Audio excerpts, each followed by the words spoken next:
Hey, I'm your host, TheDoctorDanko, come on in. You've been missing out, so let's begin. Pumpkin_crumb is your host here too. When you hear the beat, you know what to do. Why didn't you warn me? Why didn't you warn me now? Why didn't you warn me?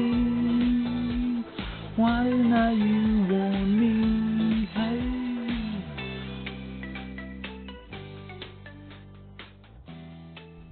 Good evening and welcome to Why Didn't You Warn Me? Why did you just point at your eyes? I was just pointing at myself. It just happened to be in my at your eyes. glasses. I'm your host, Matthew, the Dr. Danko. I'm Jesus H. Christ. Jesus. What's the H stand for? I don't know, but that's what people always say. Hillary. Oh my god. I'm Hillary Crumb, the co-host and your Lord and Savior. No, I'm kidding. Happy Easter. Yeah, really. Alright, we're off to a roaring This is start. awesome. So it's been... Oh, wow. It's been... I was going to change it up. It was the Bare Naked Lady song. 1 week. I can never remember how many weeks. Just one. I wanted to say 10, but that's just because I've been dealing with people that are pregnant. So, yeah, this is a show we do sometimes. I don't have a cold this time. Yeah, neither of us are dying. I mean, I'm unemployed. Yeah, we've had life things happen to us. Like, back to back. Constantly. Continuous for like 2 weeks.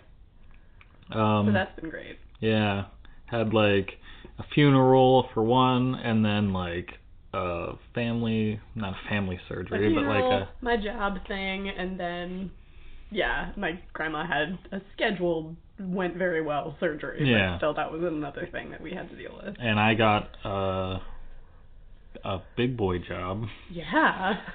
Full-time as assistant manager at Go Ape, which is cool. Never in our relationship, P.S., has he been the one making more money, so we'll see what that does to us. Yeah, and I've been cool with it. Like, I wouldn't want that responsibility, but I've also always felt bad that you were making more and, like, you could pay for more things. I've held my own, I think, mostly, but... It's been pretty even for how uneven our income right. has been.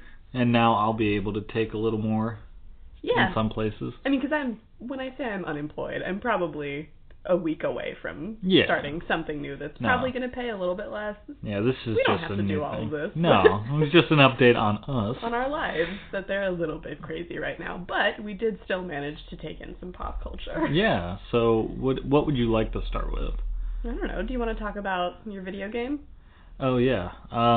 So... I know I usually go first, but I figured since you're the, the money earner, I'd let you wow, so kind of you. The breadwinner. Yeah. You hold the power now. Yes. No, but I've recently been able to play the Marvel Spider-Man game for PS4, and off of, like, all the love we had for, like, Into the Spider-Verse, it really got my, like, interest in Spider-Man, like, reinvigorated, because, I mean, Tom Holland, best live-action Spider-Man, in my opinion. But those movies... They're Marvel movies, so it doesn't get me excited for individual characters so much. It gets me excited for, like, the extended universe. We'll get to that in a second. Yeah. So, like, Homecoming was great. He was a great Peter Parker. We loved his buddy, Ned. Yeah. But you also get Tony Stark in there. Yeah. The guy in the chair. And MJ. Mm-hmm. Which is cool. But, like, nothing about it, like... I wasn't so much interested in Spider-Man. I was interested in Peter Parker. Yeah, I mean, because Spider-Man, like, I love him with all my heart, but he has been done to death. Yeah, and I think that is part of it. And Tom Holland was not a hot new take on Spider-Man. No, it was just different. More enjoyable. Yeah. Yeah. However... So, yeah, when Into the Spider-Verse came out... That was a hot new take. It changed, like, what a Spider-Man movie could be, and, like, anyone can wear the mask, and all the other things it touched on. It was, like, it had a lot of, like, fun and heart and, like, serious drama sometimes thrown in there. And I'm pretty sure we talked about it on here already. What, the movie? Into like, yeah, we did a whole episode about it. No, I know, I'm just... building up. Like, Jeez. you don't have to tell them the whole plot again. You know what?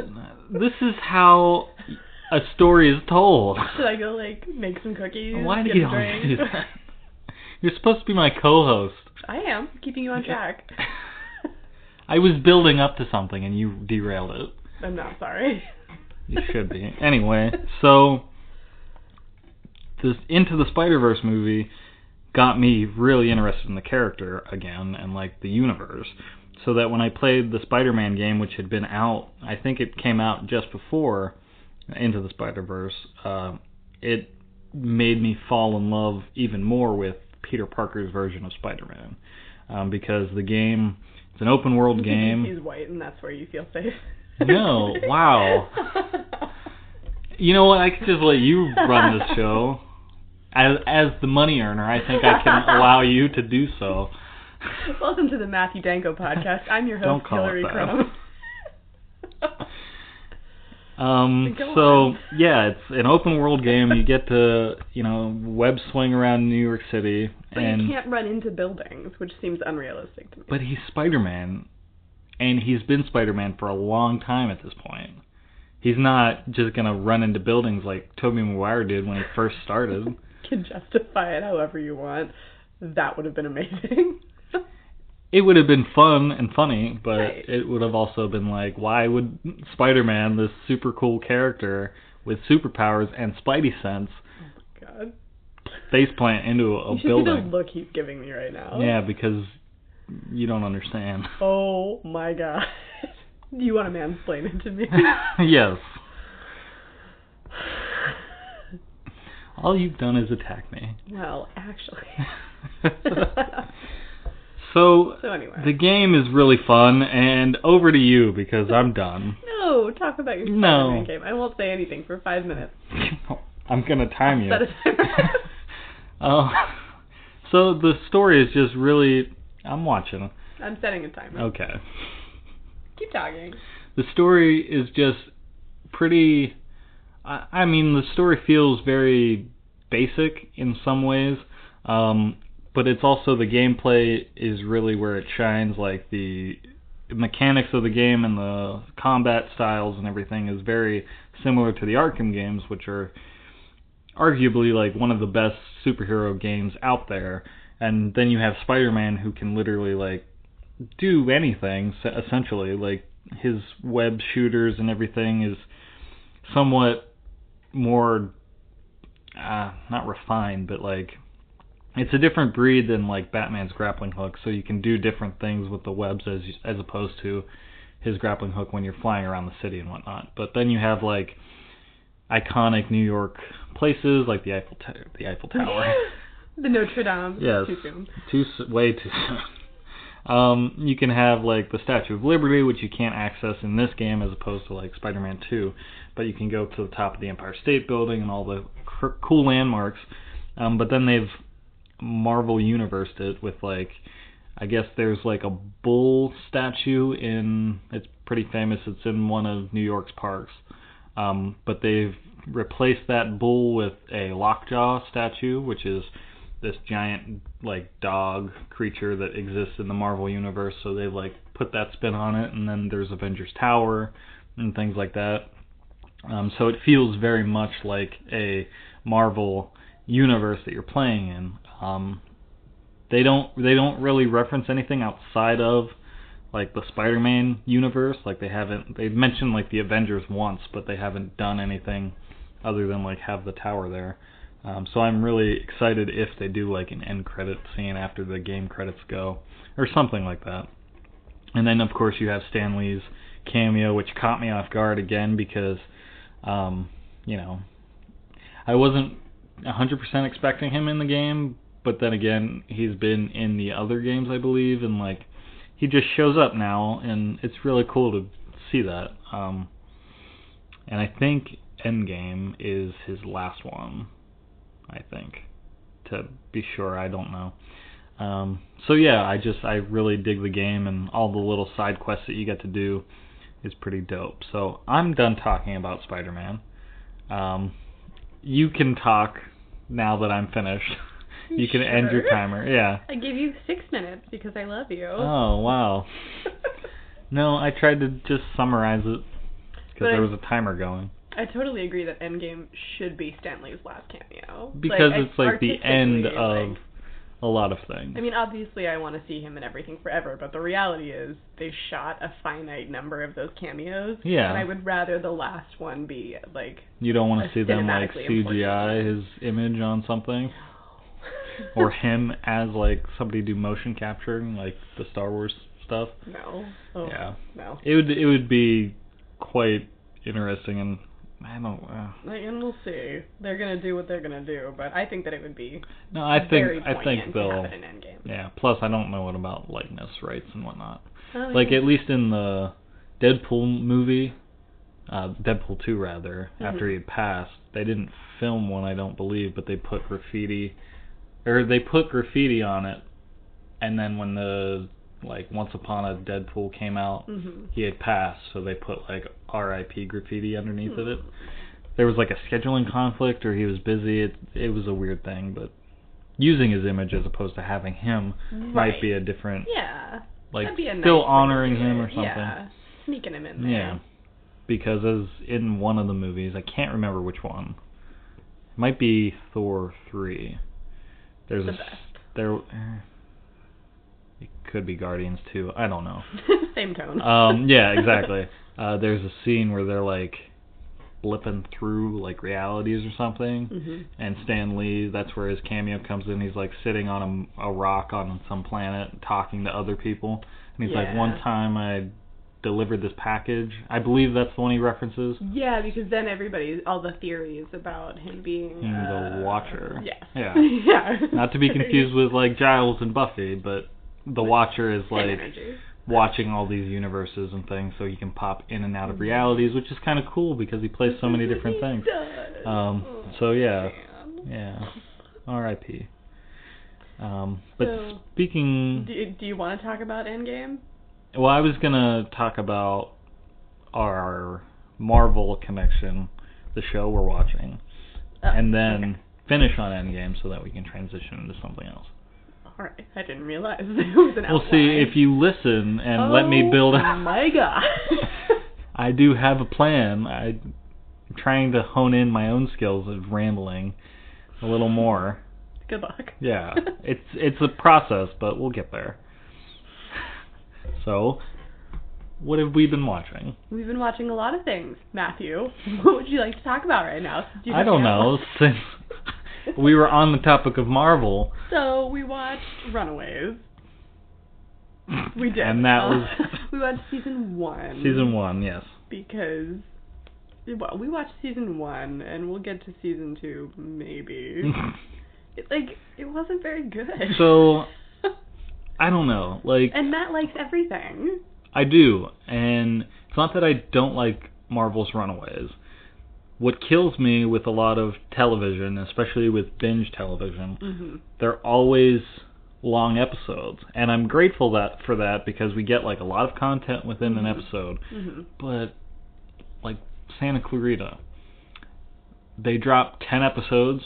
They're all like 20, 30 minutes. Have we talked about Santa Clarita Season 3 yet? I don't think so. Okay, so we'll talk about that. But they fit a lot into their episodes, and they're only like 30 minutes long. Yeah. So it's easier to binge it and more enjoyable because you're not getting burnt out on one storyline in an episode. And I mean, the difference could be that Santa Clarita was built for binging, and Runaways, I think, is... It's a Hulu thing. Oh, it is a Hulu. That's right. Yeah. I thought it was airing live. Yeah. So which is another thing because it feels very different than like the other Marvel stuff that's been Netflix. Yeah. And granted, you're dealing with teenagers versus like Matt Murdock, who's in his 20s. He's supposed to be in his 20s. I don't know. I just assume every superhero's in their 20s. Well, like maybe 30s. Early 30s. Yeah.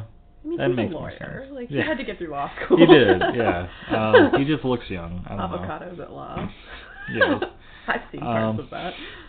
And, like, I love that, but that was because it was vastly different than anything we had seen before.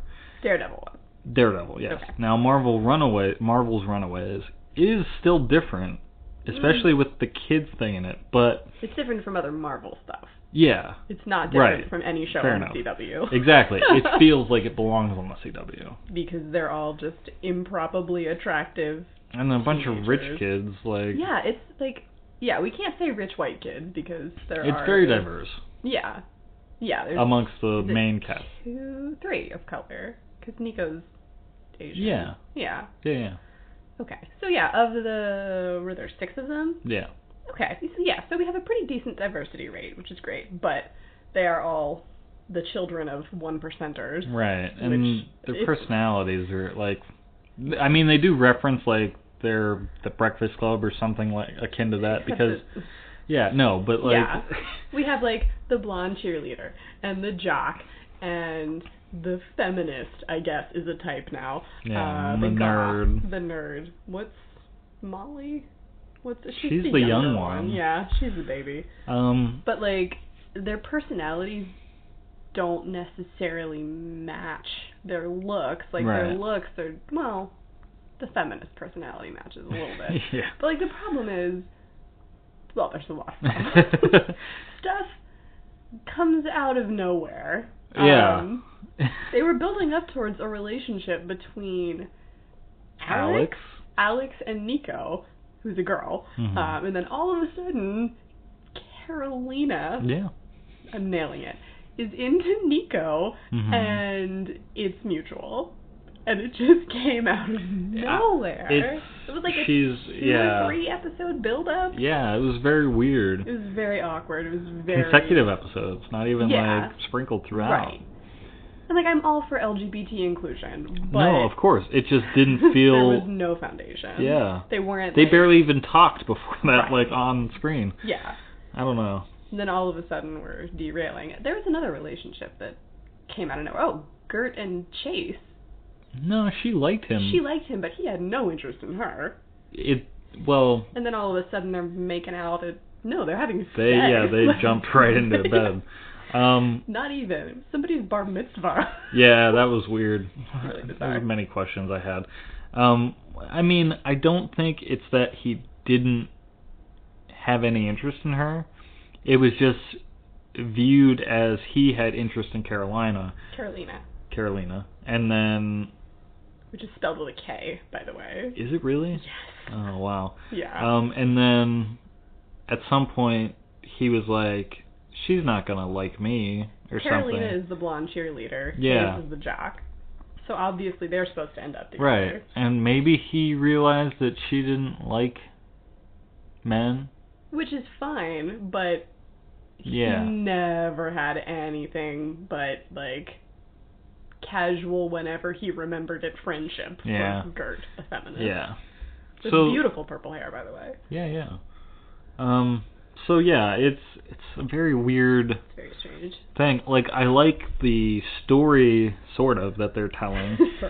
Because again, it's something new. Like there's this cult and like all of these kids' parents are involved with this like ritualistic sacrificing thing, and there's like the church cult and then the parental pride sacrificing thing, whatever. And we go No, go ahead. We go for a really long time without having any information about either of these groups, which makes it hard to latch on to stuff if you don't even have that like dramatic irony thing where the viewer knows but the characters don't. Like we had nothing to go on for like 5 episodes. Yeah. It's a really long time. And they were shrouding it in mystery, but like they're trying to tell 2 perspectives. Yeah. So like they have the parents' perspectives and then the kids' perspectives. Because they do that pretty interesting thing where they like the kids are the protagonists of the show. So like episode 1 we get them like stumbling onto what their parents are doing. And then a sacrifice. Straight up. And then while they're like at the house having a party. Right, their parents are in the basement murdering someone. In this hidden basement a hidden rich person basement. Exactly.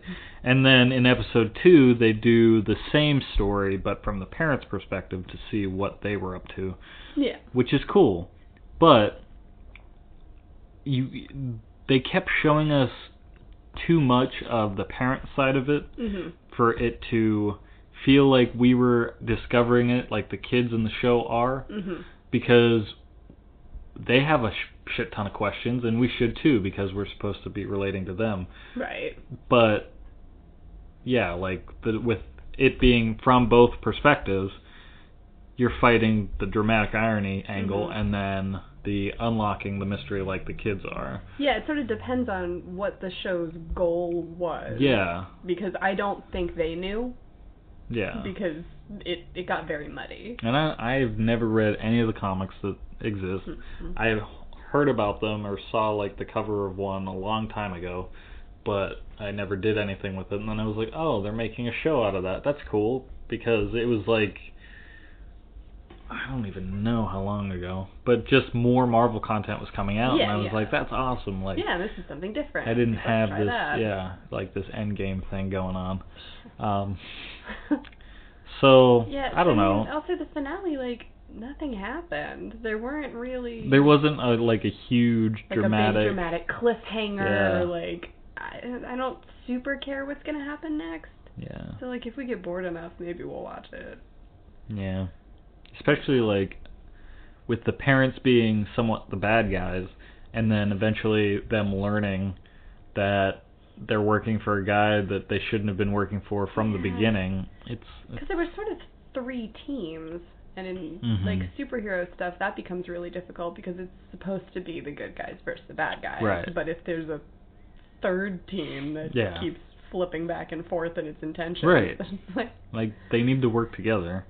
Right. Or not. Family like, superheroes. Shit or get off the pot. Right. I don't know. I do think it's like all over the place, and then and I don't want shit spoon fed to me, but you need to do a little more work for me to get invested in, like, also for the earning of, like, their relationship that we talked about. Like, just came out of nowhere. Yeah. So I don't know. Watch it, but or maybe be don't. warned. Like, whatever. If you're bored and have a couple of free hours. I don't know. I think Daredevil Season 1 is better than anything that they've put out. Jessica Jones Season 1 was pretty good. It wasn't as good. I kind of gave up on Jessica Jones. I would have to go back and rewatch that, and Peggy Carter.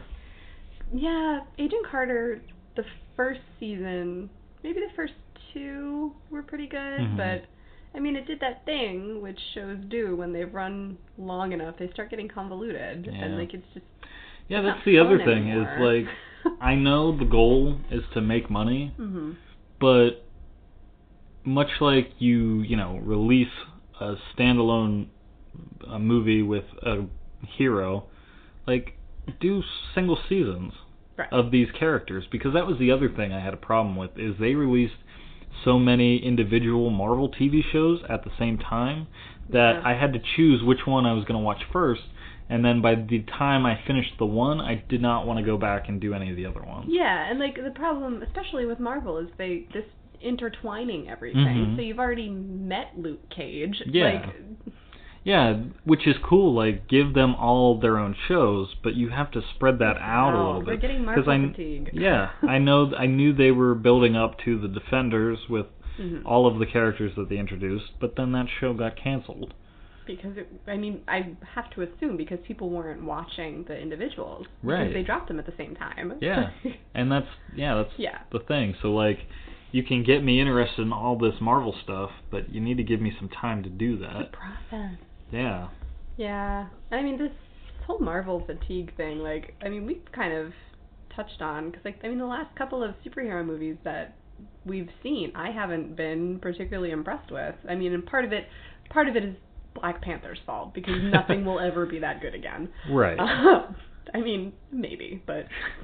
Well, yeah, that is the thing, is because, so, like, they start with Iron Man. It's gonna like change the game and give us something new that we haven't seen.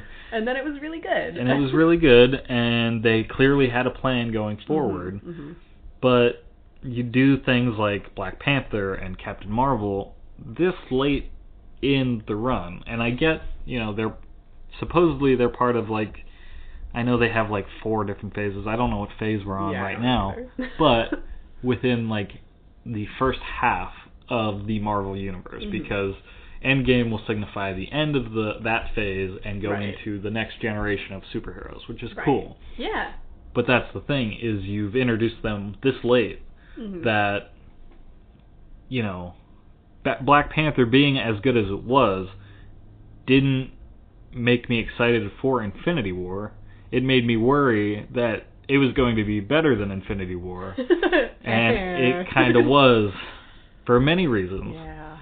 Not just because Infinity War has its own issues, but because Black Panther on its own. they created their whole universe and they told a very well done story with these compelling characters. And it was different. It was different and something we hadn't seen before. So, like, as cool as it is to introduce, you know, T'Challa in Civil War, I think they could have done Black Panther a little earlier on, and same with Captain Marvel being, like, the end of... spoilers if you haven't seen it, but by this point... Infinity War. Yeah. Yeah. But at the end credits of Infinity War, it was at the end credits, right? Yeah, or was it like very okay. end, I think. And people are dusting away, and then you see Maria Hill and Nick Fury, like, doing the same shit, and then he pulls out his pager and pages Captain Marvel, because, like, he drops the pager, and then you see the logo. It's a really cool moment. For those of you who know who Captain Marvel is. Not even that, just know the color scheme of her suit. Right. Which, before Infinity War, there was a lot of build-up. We had talked about this earlier. Like, a lot of buzz around Captain Marvel and, like, Brie Larson being that was cast the in the only role. reason I was able to put that together. Yeah. So... like, that's probably what that is. And then you leaned over and were like, it's Captain Marvel. Yeah. Like, super cool. Yeah. But I still stand by the fact that, like, shoving her... Okay, so the idea for Endgame and the reason Nick Fury tosses this page out to this intergalactic hero is that she will be able to help stop this threat. Like, she is what they consider, like, the last resort, all this other stuff, which... like, put aside the fact that, like, she could have been very useful in, like, the Battle of New York, any or phase of these operations. Yeah, exactly, or fucking with the Guardians of the Galaxy and whatnot, because Ronan, who was in her movie, and all that shit. So, whatever. Yeah, we'll just move past that. Pretend like that's not a thing. To our current problems. You introduce her right before Endgame, and it's and Captain Marvel came out March. Yeah. Yeah, that sounds right. And Endgame is coming out in May. So which is like what they did doing Black Panther just before Infinity War. Yeah. Except different and a little worse. Yes. Because I still like the movie, but it doesn't stand out as much of anything, unfortunately. Yeah, it's such a shame. Yeah. And we've talked about this amongst ourselves, not on this podcast. Like, we did a Captain Marvel. Yeah, spot. but we've talked about... We're going to talk about how we think the structure of this should have gone. Yeah. We have decided, and frankly, Marvel should hire us. I mean, it's too late now, but they've already fucked it up. Right. I mean, yeah, for real. Are we going to go to Marvel jail? No. That would be Disney jail. That's true. Because they own everything. Yeah.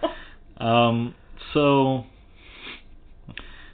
we have a lot of thoughts and feelings about how this should have gone. But like, introducing Captain Marvel, who supposedly is what's going to stop Thanos, right before Infinity War, as much as you think it's helping, it, like, 10 times over hurts the series, I think, because you could introduce Captain Marvel way earlier on in the MCU. We could have had her, like, flitting in and out of, like, the Guardians movies, or, like stuff honestly, that happened in space. Yeah, because she has that whole connection, and then anytime, like, some characters that are in space, like Thor, comes back to Earth for something, she could show up for something. Yeah. Introduce her and her color scheme, if your plan is to have her be the Deus Ex Machina. Yeah, exactly. And just introduce her enough so that we know who she is. We do recognize her color scheme, like you said. Right. Have her save the world in Endgame, and then give her solo movie in the next generation. Yeah, and so much, like, put her in the background so much so that you kind of forget that she's there, or you're like, where the fuck is she while all this is going down? Right. Like, get people, like, talking about it at least. Get us familiar enough with her that her movie doesn't have to be a fucking origin story, so that she doesn't have to be a clueless woman who doesn't know what's going on the whole time. And that's the other thing, is that I was thinking about this earlier, that it is an origin story this late in the Marvel universe. Because we've had origin stories in the beginning of the Marvel universe. We shouldn't need any more. All the heroes that you're going to introduce going forward should be established already. Before her, because I mean, not even Black Panther was an origin story, because we knew him already. We knew him. I mean, we do get the process of how he becomes Black Panther. But it wasn't, like, the focus point. So was Ant-Man the last origin story? I mean, yeah, because, like, even with Homecoming, that wasn't an origin. They relied on the fact that we already knew who Peter Parker was. Which was smart. And it still did, like, when Ned finds out he's Spider-Man, he asks him a few questions, and they go over that, you like, get the exposition just bits in and case pieces. You've been living under a rock for the last 50 years. But it never felt like an origin story. No.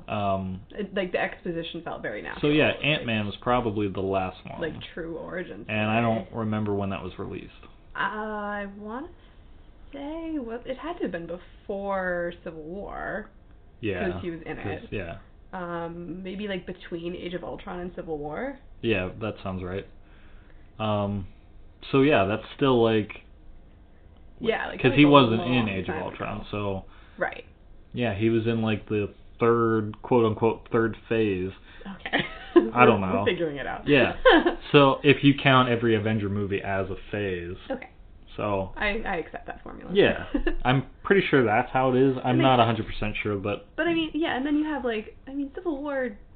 technically is a Captain America movie, but it's an ensemble movie. Right. It's like, it does a very weird thing, because you get what we thought we were going to get in Infinity War. We had talked about, like, all the heroes lining up. Yeah. You get that split on Captain America Civil War. Right. So we know all the characters involved. Even T'Challa, who's brand new to the story, we don't need to know why. You drop him in and we love him immediately. We see that, his dad is dead, and now he is Black Panther. There's more to it. And yeah, exactly. Why do they keep showing me this guy? Oh. Exactly. And there's the whole, like, UN thing that's going on. So it ties in the fact that, like, Wakanda is a country. Like, they do talk about Wakanda of bits and pieces of them. But the vibranium. But yeah, exactly. Yeah. Which is another thing that's already tied into the universe with Cap's shield and Tony Stark's father and all that stuff. So it's very well established that the Black Panther persona, at least, or Wakanda as a whole, is in the universe. So foundationally, they did a much better job preparing us for the Black Panther movie than they did for Captain Marvel, because what the fuck have we gotten of her? We got nothing. I would be hard pressed to find any references throughout there. I'm sure there are some fans out there that have been like, that's from Captain Marvel, or something like that. Maybe like love to characters. Be corrected. Like, I don't know. I think it's Guardians. They talk about Adam Warlock. Like the thing that they're building that we never actually see. I know you don't really remember Guardians 2. That's fine. Which might be just a Guardians thing, but I feel like I've heard some Captain Marvel crossover with that. But anyway, beside the point, they could have done a better job. Having it be an origin story where even the main character doesn't know her own origin story of how she became, this Kree soldier that, has no memory of her past and, like, so she has powers that she's told to, like, chill because she's too emotional. Yeah. And then she unhinges her jaw and swallows him whole. Yeah. And that was dope. That's how it ended in the first 30 seconds. Exactly. So if you're gonna do that and then bring her into End Game, right? It just doesn't. It feels like an afterthought. Yeah. Which sucks. Yeah. Because she deserves better. Yeah. Also, we've talked about my thoughts on how this all should have been handled. Like, between Infinity War and Endgame, I don't think they should have released any Marvel movies. Totally. It would have Should have been a year. Really bold move, and they never would have done it because they rake in millions every time they barf one of these movies out. And I also think, somebody said it online, but like zero promotional stuff, they didn't need any of it because we were already going to go see it. It's like the last Harry Potter movie. Like, they had the posters that just said, like, it all ends. It all ends, and it's Daniel Radcliffe, like, there. Yeah, so there we should have had a year without Marvel movies because that would have been insane. Yeah. Even with how mediocre I found Infinity War, that would have been really crazy. Yeah, and, like, I know they're like this huge company that doesn't really need to worry about, saving money. But think about how much money you would save, and then in turn how much you would make dropping Endgame is going to be released May 4th. What if it just was in theaters? Yeah. Wouldn't that be so crazy? They didn't give us any notice. Yeah, like all the people that were only movie theaters. Like, ShaZam. Yeah, like movie theater employees would be like, we just got all this promotional stuff for this Avengers movie. I haven't heard about, like, not even released the name of it. All this shit. And then they get, like, people online being like, oh my God, Avengers is happening. Like, wait, what? Like, tomorrow. Oh, that would be insane. And then this whole thing that's happened with, like, their tickets, like, they sold out already. Sold out they would have had, 10 times over. People would be selling organs. And that's the other thing is, everyone and their mother was going to see this movie anyway. Right. They didn't need any of the promotional stuff. Cool to be clever about it. Yeah, but they'll never do that because they can vomit out a movie every month and we'll go see all of them. Mm-hmm. Maybe not at this point. We didn't see the second Ant-Man movie, but whatever. It's on Netflix. We'll see it someday. And that was the other thing. It's like, you weren't 100% like into the original Ant-Man. No, I wanted to like it a lot more than I did because it's Paul Rudd. And I mean, I dug it a lot, but I was busy and I didn't want to see it without you, so like it just never ended up happening. The other misstep that I personally think Marvel took, they shouldn't have announced other movies that were coming out because like if the end of Infinity War is all these people are supposed to be dead, I'm not worried about Peter Parker because he's got another movie coming out this summer. Like, I'm not worried about T'Challa because they're not letting that go. Like, they would be more announcing him because then we would have been scared. Yeah, exactly. They're more likely to not release another like T'Challa Black Panther movie than a Tom Holland Spider-Man movie. Right. Yeah, I mean, I could see Shuri taking over and that would be dope. Yeah. But mainly just because of the age difference. Yeah. Like, T'Challa does fit with the other, like, Avengers. But they're all gone. They are. Well, they will be. Their contracts are up. Right. Yes. Like, whatever happens is final. We're done with them. But the thing about Tom Holland's Spider-Man movie, even though it was announced, and, like, we started seeing trailers for it pretty shortly after, it supposedly takes place before... Yeah. But there's some details in the trailer that like clearly aren't. Like, didn't we figure out that it had to be post Infinity War or post Endgame? I don't remember. Wait, I think. Well, what I heard online was that, like, in the trailer, in Infinity War, Peter Parker and the class is on that bus. Mm-hmm. Somebody said that was them coming back from the airport. So remember, there was like a theory that this is where it gets fucking confusing. That it was partly like the new Spider-Man movie is partly before Infinity War, but after Endgame, because there's like a time travel element in it. But since they're on a school trip or something in France.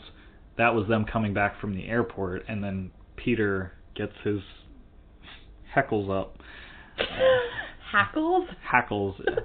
I was making a reference, but it doesn't matter. Shocking. Where he is like, oh shit, there's a giant spaceship in the sky, and I gotta go be Spider-Man, and jumps out of the bus. Okay. So, like, the timeline is a little askew. They're going to go X-Men on us. Right. And I'm going to be really annoyed. But they could, and then that's They're where you bring Deadpool in. Because he's got the watch that can just jump time and realities. Right. And he just, like, strokes Tom Holland's face lovingly. Yeah. A lot of people thought it would be cool for him to, like, show up at the post-credit scene of Endgame in, like, those new Avenger suits that they have. Yeah. And be like, what did I miss? Or, like, something, and he's, like, way late to saving everyone. Yeah. Yeah. Anyway.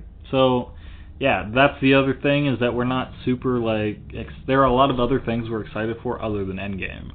Like any other movie that's supposed to come out anytime soon. I was super ambivalent about Infinity War, so I'm not excited to see it again. It's not that I'm not excited for Endgame, it's just there have been announcements for a lot of other things that I genuinely love, and it was always a sure thing that we were going to get this Avengers movie. Yeah. Like, Avengers 4 was talked about way the fuck back when. Right. And there are movies like the Bill and Ted 3 movie that's coming out, which was never going to get made, but the two guys, like Keanu Reeves and...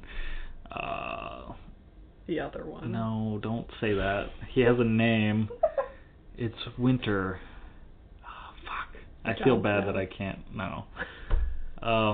That I can't remember, but they like love those movies. They're very close to their hearts, and Keanu Reeves, who's like had a second boost after like The Matrix, he now has like the John Wick series, is still super excited about playing that character again, that they worked on the script together and have gotten it pushed forward, that they're filming it now, which is super awesome.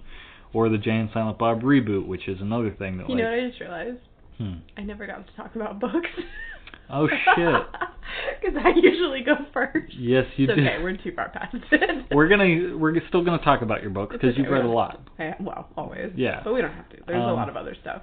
Well, we might not even get to Santa Clarita 3. No, we will. I'm gonna wrap up my bit soon. Oh, right. Yeah. Should I set another timer? No. You can have the rest of the timer that you didn't have. Perfect. Let's do it. Keep me honest. Give me a second. Yeah, alright. I'm just stalling. Oh, I didn't save it. It was like 3:30. 3 minutes and 30 seconds. Yeah. It's okay. Okay, go. So the Jay and Silent Bob reboot, which is happening, it's finished being shot. He's editing it now, and I already made one cut of the movie. It's an hour and 54 minutes, but he wants to make it as long as Jay and Silent Bob is, just for the parallel and whatnot. I'm so glad I set the timer. I know. And because Kevin Smith almost died, that might not have happened. You can't really have Silent Bob without Kevin Smith. The hologram. That would have been interesting, but I don't have time for that. So then there's the Child's Play remake. I need to see the timer. There you go. Yes, I do, so I can pace myself. The Child's Play remake that's happening with like this AI doll that like goes rogue and shit, and I'm really excited about that, because it doesn't mean that they're getting rid of the franchise as it currently stands. It's just they're taking another go at it in a different, atmosphere where like we're super attached to technology and all that shit. And plus, Mark Hamill is doing the voice of Chucky, which, like, if you're not going to use Brad Dourif, the original voice, Mark Hamill is like the best voice actor I know. And Brad Dourif is still doing the voice of Chucky in like the TV show or the other movies that they're releasing. It's just like a side movie that's going to have a theatrical release and put Chucky back in the nightmares of all the kids that exist. And then there's, I don't know what other fucking movies I'm excited for, but those are the 3 big ones. So yeah, I guess that's it. Wow. I know. Save that, because I'll need another. You only have 1 minute and 45 seconds. That's okay. Yeah. No, it's just timer system's pretty good. I know, but I have to see it so I can pace myself. You were going to agree to that. No, it is. You're going to find it condescending. Oh, it very much is, but it still helps me talk, without being interrupted, also, which is nice. So yeah, Endgame is kind of just like it's gonna happen. I'm excited for it. So what else are we watching now? Well, Santa Clarita was which another we'll get to, thing. But I think we should do Supernatural first. Oh yeah, Supernatural. So they're wrapping up their run. Yeah, after 14 unbelievable seasons. Yes. No, I stopped watching in season 8. Yes. So, like, I made it pretty far, but in the grand scheme of things, not. And I've seen episodes here and there, but I've never sat down and watched it. So I suggested that we start at the beginning because we didn't know what to watch because we didn't want to watch season 2 of Runaways. Right, and that's the thing is, like, we need constant entertainment. Right, we're deeply boring people. So the problem with Supernatural season 1, which we've mentioned on this show in other capacities, probably when we first talked about Santa Clarita, is that your threshold for horror and any scary thing so low. It's very low, like creepy. Right. I don't even. Yeah, I don't no, we won't. We won't talk about any details. of it except to say that season 1 of Supernatural is scary. Like, yeah, it's all right. I want to ask what you think about it, but I'm going to talk about what I think about it. Please first. Go for it. Like, at this point in my life, I don't know how I ever made it through as much of that show as I did. I do know that in later seasons, it starts veering away from being like a horror show and more just about these brothers and their convoluted plots. Yeah, because the plot, you said, gets very complicated. It gets very complicated very quickly. But season 1 is pretty strictly Monster of the Week. And do you think that's because of the viewership change, probably? Probably. Yeah, because it could very well have been a semi-serious, like, brother, almost ghost hunter detectives type show, but you wouldn't have gotten like all the different crazy storylines that they've come up with from what you've said and what I've seen. Yeah. So as a fan of horror and scary things, like how are you enjoying Supernatural? I'm enjoying it quite a bit. That's the thing though, is I do want to keep watching it like more than we are. Which is okay. We have to watch like 2 episodes around breakfast time, or I don't sleep. Yeah, in the daytime, and that's okay. Just because there are details that, like, granted, not a lot of it has been like connected. Yeah, we don't in have every a lot episode. of storylines yet. It very much is like one-off things, which is very cool. And as a horror fan, I mean, this show started in like 2005, somewhere around there. Yeah. It very much plays on all of the horror stuff that I've seen for many, many years. But they do a good job of like condensing it into these single episodes. I would very much like an overarching plot. Like, this is a question I wanted to ask you that I don't know if you can answer because of spoilers. But it's been a long time since I watched the show. But so right now in season 1 they have a goal, and that's basically to find their dad, but also find the thing that killed their mom. Right. Does that get resolved before the series ends? Before the season ends, because I don't know how the series ends. No, I know you. That's what I'm saying. So like we haven't seen the like. Does it get resolved prior to season 14? Part of it I know definitely does. Do you want me to say which part gets resolved? Because the other one might. I just don't remember. Well, I know just from being online for the last 14 years. Right, it's inescapable. I know Jeffrey Dean Morgan's character comes in and out of the show occasionally. Yeah. The end of this season, I'm pretty sure they find their dad. I don't remember when or how the thing with their mom gets resolved. Because that does seem like something you would save for the end of the series. Yeah. Fighting and destroying the thing that started this whole thing from the beginning. I don't know if they've solved that already. What the creators started saying about the series years ago was that they would keep doing it forever as long as Jared and Jensen wanted to keep doing it. And so I don't know that they had an end game per se. Yeah. Well, that's the thing is there are some duos especially that I would love to see return over and over again, like ridiculously long. Yeah.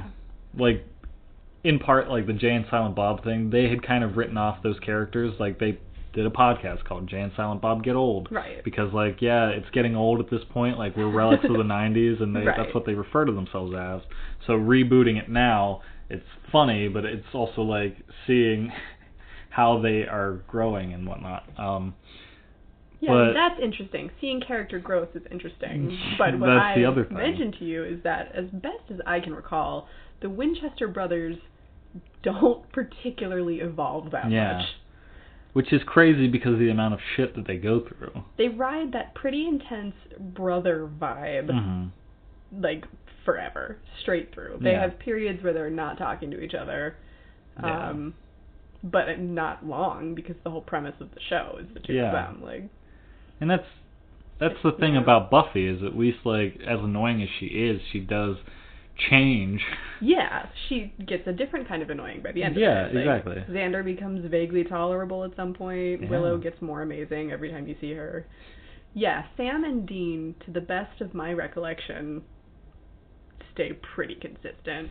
And I mean, if it's hard to understand for me, like, where the shift in television happened, where, like, Monster of the Week was very popular, like, in the Buffy era and in the X-Files era and things like that.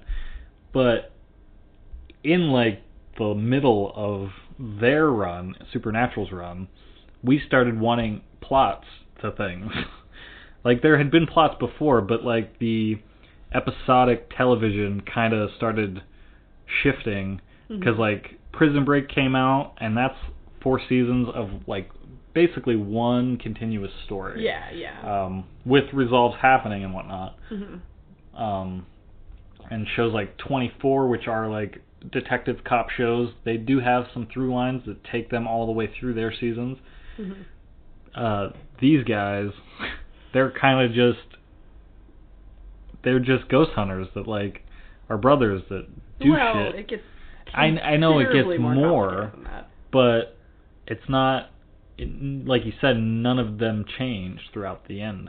The characters themselves don't. The structure of the show does dramatically. How? We stopped doing Monster of the Week. I don't remember when exactly the shift happens, but I mean, the plot line that I'm thinking of specifically is once they get involved, like, with the Angels, there aren't as many one-off episodes. The majority of them are plot-driven. So at what season do you recall does that start? Oh, I mean, kind of early. Like, I want to say 3 or 4. Well, that's what I'm saying, is, like, if the show starts around 2005, that's, like, the last possible thing from the 90s era of television. The 90s lasted until, like, 2005. Exactly. Yeah. And they had to switch how they were going to do their show. I guess from going from Monster of the Week, 2 brothers that just show up when they're needed, to having a plot. Yeah. Now, I don't know what crossed over with Scooby-Doo. Like, they have pulled each other out of hell multiple times. They have literally fought God already, and this was by season 8. So I don't know where you go from there. Yeah. So, yeah, I'm having a hard time placing it, because I didn't watch it when it aired. Right. And I just remember seeing, like, promos for it and whatnot, and my buddies were really into it. But yeah, like, the interesting thing, and we talked about this too, was that it's still not really mainstream popular. Yeah. It's this, like, fringe, like, obsessed cult following. Yeah. Like, the Tumblr users, the Hot Topic high schoolers. Yeah. Like, exactly. I mean, at the risk of, you know, stereotyping a whole bunch of people, like, I mean, we all know what Super a Hot Hulock Topic was a huge thing. Exactly. So, like, yeah. Exactly. Now it's sort of embarrassing to say that you watch Supernatural. Yeah. Still. No, that's the thing. Nobody talks about it anymore. Like, apart from those people that started talking about it back in the day. But the height of that craziness, like, I started watching it because I was on Tumblr, where Super Hulock ruled. Yeah. There was, like, this whole thing where any post on Tumblr eventually was going to get taken over and, quote, improved by Super Hulock. Like, it was everywhere. Yeah. Like, there was some April Fool's Day, they did the Misha Apocalypse, where a specific picture of Misha Collins' face, people photoshopped it onto everything. Like, they changed their blogs. They, like, changed really established memes, like, everywhere. Jeez. Like, to the point where Misha Collins found out about it and he thought it was weird. Yeah. And he's a pretty weird guy. Yeah. Like, positive weird, but... Yeah, it's a strange phenomenon. It is, but it's ending, so we can all rest. Yeah, which is why I decided, like, it was time to watch it. Right. Now that there is an end date. Right. because otherwise it is just overwhelming. It's overwhelming, even with an epic 14 seasons. I know. Fuck. Yeah. Yeah, so we're slowly making our way through Supernatural. Yeah. It's good, though. I'm enjoying it. So Santa Clarita, Season 3. Season 3. Return for the Delightful. Right. We were super pumped about it because, like, when we first moved to Pittsburgh, we started watching it. And then, like, a couple days later, they released Season 2, or maybe they released... Yeah, that's from a project I was doing. Okay, I thought it was butter. No, it does look like butter. That film stuff. Okay, great. This is going to have no context, but it's okay. It doesn't matter. Why did not you warn me? Yeah. Yeah, so about a year ago, we binged seasons 1 and 2 of Santa Clarita and talked about it extensively. Yeah, fell in love with it. Yeah. And then season 3 dropped at the end of March. We're not in May yet. Nope. In a few weeks. Yeah. It's gonna be May. And then, so it's about 10 episodes, like the other ones. But a lot happens. Like, so many storylines. It moved so fast. I don't know how to talk about it. It stayed as good. There wasn't a real change in anything. It was clear we had a little bit of a higher production budget. Yeah. We went to some more locations, had some more copyrighted music. Exactly. Yeah, a lot more. Like, it was noticeable. Yeah, a lot more characters. Yeah, a ton more. Like Ethan Suplee, who was the replacement and brother of the Knights of Serbia. That guy. The guy with the crossbow. Gotcha. Yeah. He's the brother on My Name is Earl. He's in Mallrats, which I know you don't. Yeah. That's why you know his name. I know because he was also on Boy Meets World. Because of Mallrats, anyway. Because he was on Boy Meets World. Yes, dear. Anywho. It's cute when girls say anywho. That was a reference to Santa Clarita. Yeah. No, the show just kept getting better. There's only like one gripe I have with the new season. Ooh, a gripe. Yeah. That's just the dropping the Abby storyline. The Anne storyline. Because the actress that played Anne got her own show. Which is called Abby. Abby's. Confusingly enough. Yeah, Abby's? Abby's. Whatever. I don't think it's called Abby's Place. It might be, but she runs a bar named Abby's. Anyway, she had to go, which is sad because the end of season 2, she was going to be a really big, important part, which they resolved, I guess, in like 2 episodes. They kind of wrote a weak ending for that and then made her story about something else, which was fine because they did have enough else going on. Lord knows there was enough else going on. Yeah. So, I wish I could have seen what that story would have been. Yeah. But still, Timothy Olyphant is fantastic. So good. I don't remember the name of the girl who plays Abby. I don't either. But she's incredible. Yeah. Like, awesome teenager, badass. Yeah. Like, funny. Oh my god, like, has it all over her parents. Yeah. And they know it but won't admit it. Yeah. Nathan Fillion, I guess, couldn't do the show anymore. So yeah. they were like, oh, you're decaying. Is that why your voice sounds different? Yeah, they do draw attention to it. And it's funny that Alan Tudyk is the replacement. Which is perfect. Keeping it in the family. Yeah. And the kid, I don't know his name either, but Eric Bemis. Yeah. Oh, so he's good. Wonderful. Such a gift. Yeah, for real. Just a really strong cast, except all for around. Barrymore, who's still kind and of that's a shame, is because... And I still think it's because we didn't know who she was as a person before. So we don't get to see. Yeah. Granted, she was apparently a boring person before, but she's annoying now. Is because she's so impulsive that I get that's the whole thing. Right. Like, with being an undead person, you have complete... It's your id. Id. Like, complete... no self-control over your id. Yeah, whatever that is. But we are not... Like, she never, she comes in guns blazing with whatever thing she's excited about at the moment. And then Timothy Olyphant is like, maybe we should take a second and, think about this. Or, maybe we don't involve the police officer because, we kill people and eat people. Playing, stereotypical wife card of, I know. You're just not listening to me and you don't want to do my idea. And that's the thing, that I see him meet her on her terms way she more. Will never compromise. Than she does, and he like learns from it. Right. Whereas she, I don't feel learns from it because she still makes the stupid shit. And I know like there's something going on in her brain because she's undead, but it's still no excuse. Right. I don't know. I just can't. And that's the thing is like I like Barry Drew more as an actress. Why did not you warn me? But unfortunately, I just can't.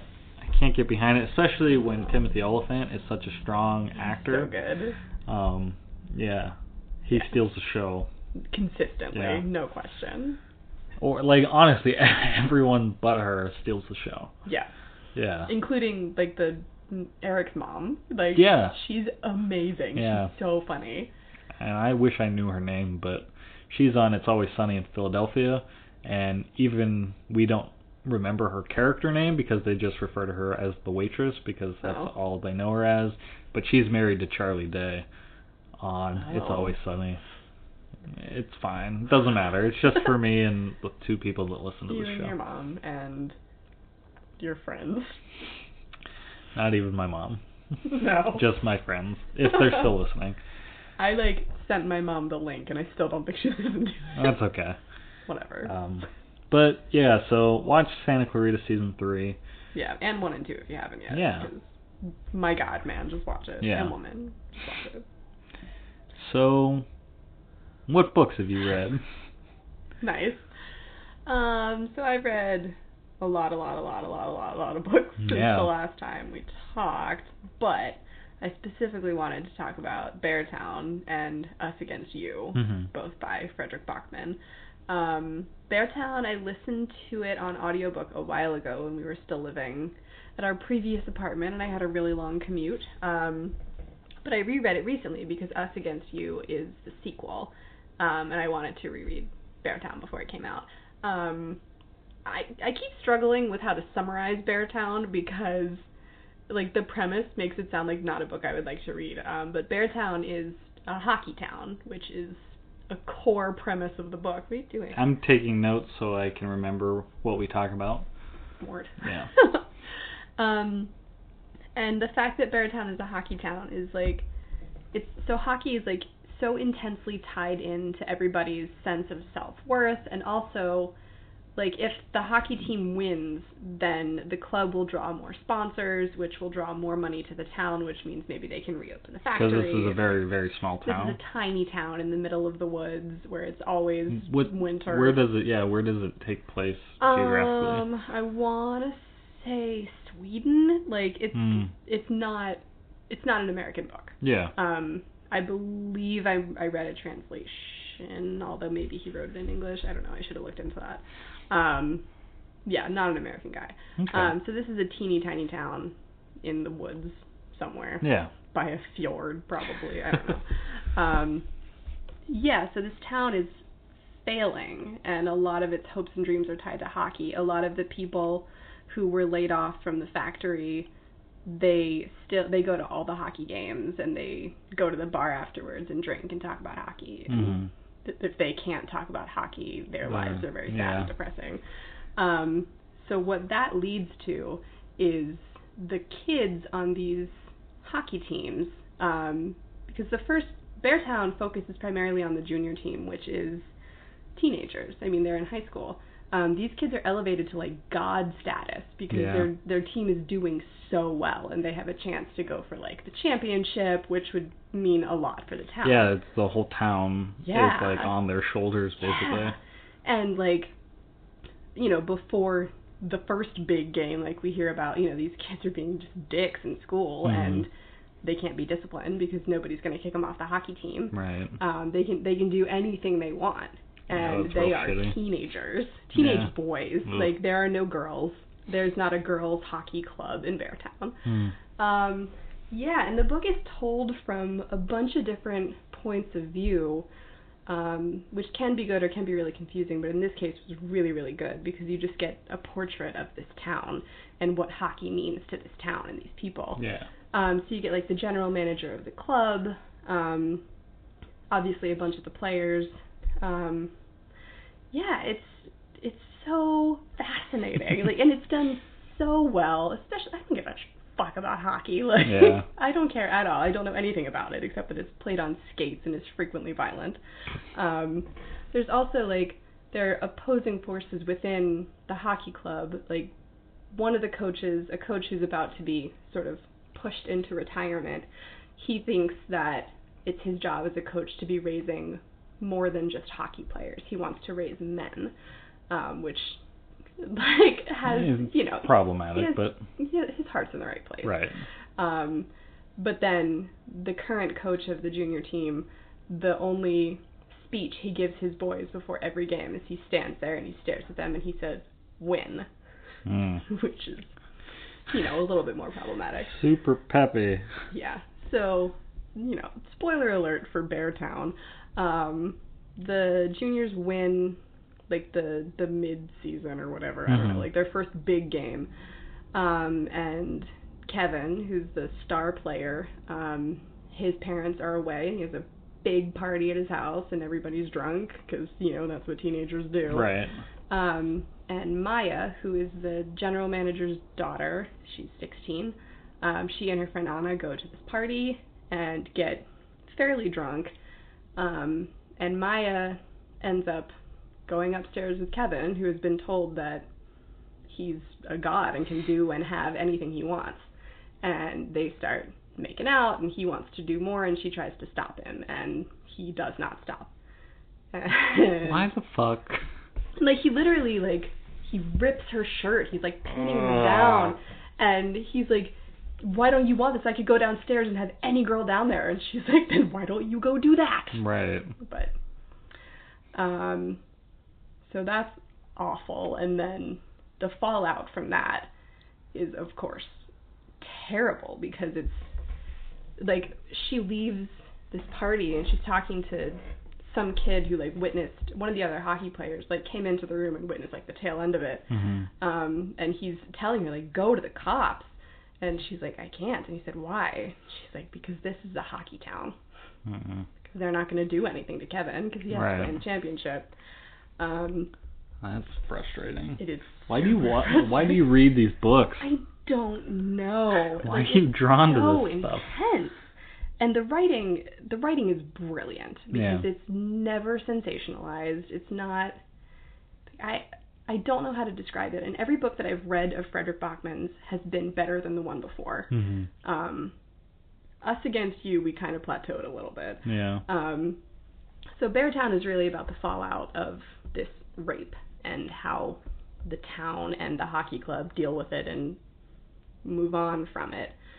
And Us Against You is just, it's a continuation of that. It's figuring out how they're going to rebuild and what kind of town they're going to be, and, like, figuring out how hockey fits into it, and if hockey is the reason these boys are like that, like, if hockey is to blame for the violence and the, you know, the god complexes that these children have. Yeah, which is so toxic. Yeah, and it's so complicated, because then there's also, like, there are these children that are in, like, homes of parents that are unemployed, parents who drink and hit them, and they can go to hockey practice, and it's where they're safe, and it's something they're good at and they're passionate about. And, you know, in Beartown, you can pour your whole life into hockey, and it will love you back. Yeah. Wow. Yeah. Just really, really intensely good books. Oh, good. Yeah, and Us Against You, I didn't, like, I don't know. I don't think it was quite as good as Beartown. However, you can attest to this. I got very worried about one of the characters. Yeah. And I didn't want to put the book down because I was very worried he was going to kill himself. Right, so you were still invested. Yeah, and I mean, the character, to be fair, the character that I was really worried about was one who I met in the first book. Right.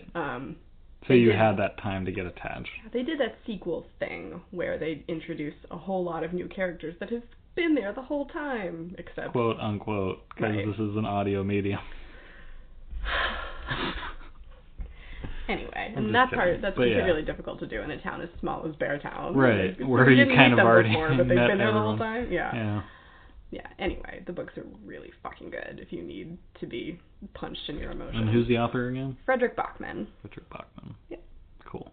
Yeah, so that's what I've been reading. Well, as much as I wish you would read, like, something fun, like a comic book, or not even that, but just, like, any happy story that exists. I know you have, and you own a couple of them, but, like, the majority of your books are always, like, these fictionalized stories set in the real world that, like, could be real, or things like that make it, and then they have details that make them even realer. That's like, oh my god, this is he tearing me up emotionally, and like stuff like that. The Fault in Our Stars by For John example, Green. yeah. And then you introduce them to me, and I'm like, why did you do this to me? Right. Why did not you work? Yes, exactly. And like I've been asked over and over again by my mother, like why I read these sad books. I don't know. There's something. They're memorable. Like human... They make you feel things. Yeah. Well, listen. I know everything makes me feel things, but like sometimes I'm happy sad. Yeah. You're always just straight up sad. No, I read the book. This Is How It Always Is. Oh, that yeah. was nice. Yeah. I happy cried. Yeah. Oh, another time. Yeah. I think I might have talked about that last time. Oh, had you, like, when we saw Captain Marvel, you had finished it? Yeah. Okay. Yeah. Anyway. Well, that's pretty much it.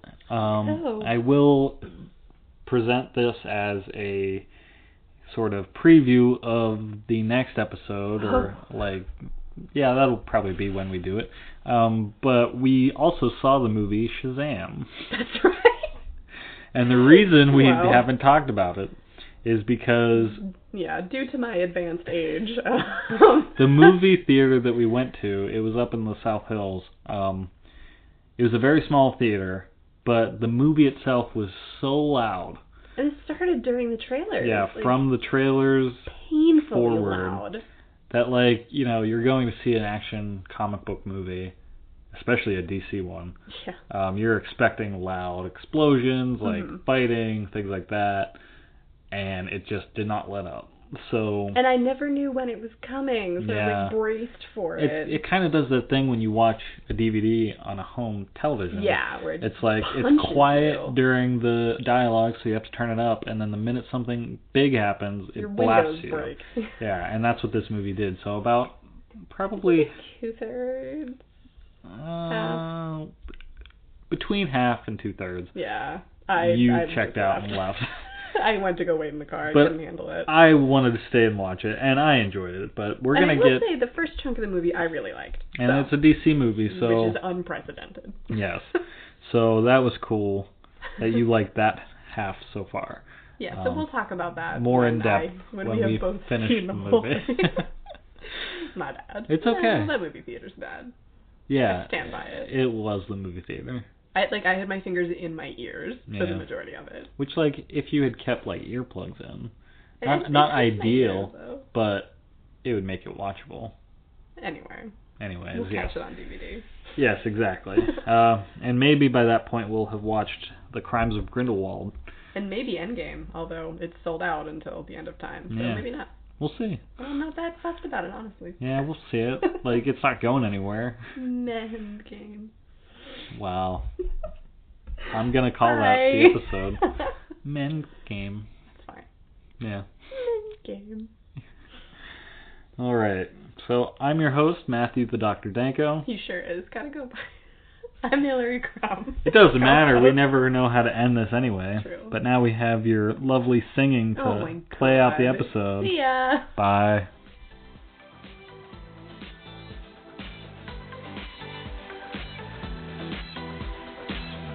Once the show ends, please don't shed those tears. We'll come back again, so have no fear. Oh, we told you that it just might end up this way. What's the show called again? You cannot be saying, why didn't you warn me? Why didn't you warn me now? Why didn't you warn me? Why didn't you warn me? Why didn't you warn me? Why didn't you want me now? Why didn't you want me? Why didn't you want me? We just met. They're just the toes for me, and I want the world to see we've met. I'm recording. Good. Please cut that. Really? It's the Beatles. It's copyright. It's not going to matter. Not for our podcast. How stupid did I sound? I won't put the whole thing in. Great, because I went on for a while. It's okay, and I'll put it at the end of the episode, so people will get bored with our like podcast, an end credit, and nobody will have listened to it. Great.